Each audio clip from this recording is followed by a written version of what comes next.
Hello Tamers, welcome back to a brutal review video. Today we're going to talk about Little Nightmares 1. For those who don't want to waste time seeing a full video, the answer is yes. Buy the game and enjoy. However, stick around if you're interested in knowing more about the game before buying it.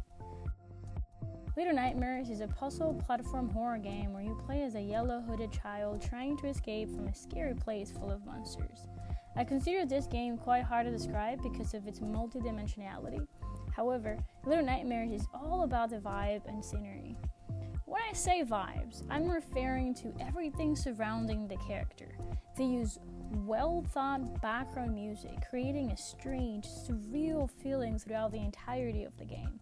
The sound effects, the emptiness the echo creates, and the sound of the kids' footsteps are enough to make your skin crawl. It is all designed to make you feel small, like a reminder of how overwhelming the place is and powerless you are. Crawling, pushing, pulling objects, most things you do will alert monsters, and sometimes they will come and search for you.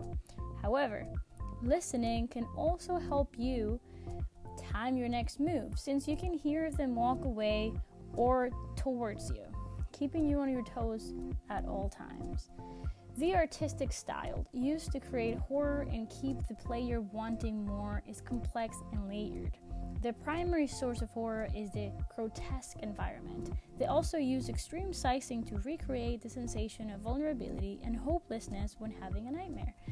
That adds to the eeriness of the game. If you do play the game, please pay attention to the details and how the developers were able to make Little Nightmares a horror game without using mainstream techniques, like jump scares. Just by constantly showing you where the monsters are and making you time your next move, you end up scared and wondering, when will you get caught?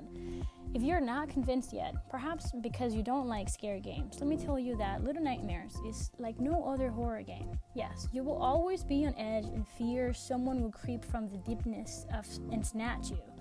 But to be fair, the game is a puzzle game. You will spend most of the time trying to figure out how to move to the next scene, which for me is a great way to give us room to breathe. The challenge of coordinating your moves stealthily while encouraged to be curious but not too curious, otherwise you'll get caught, is what makes the game challenging but weirdly fun. There is no much to say about the game's playability since it's straightforward. There's no controller complexity. Most challenges are puzzles representing how scary and fascinating the grown-up world is for children. Perhaps a bit of challenge if you have slow reflexes like me. If you like scary games or are interested in spicing it up, I recommend trying this game and the sequel. I do stream on Twitch, so if you're interested to also see me play games like this one, and as always, hope you guys have a great rest of your day.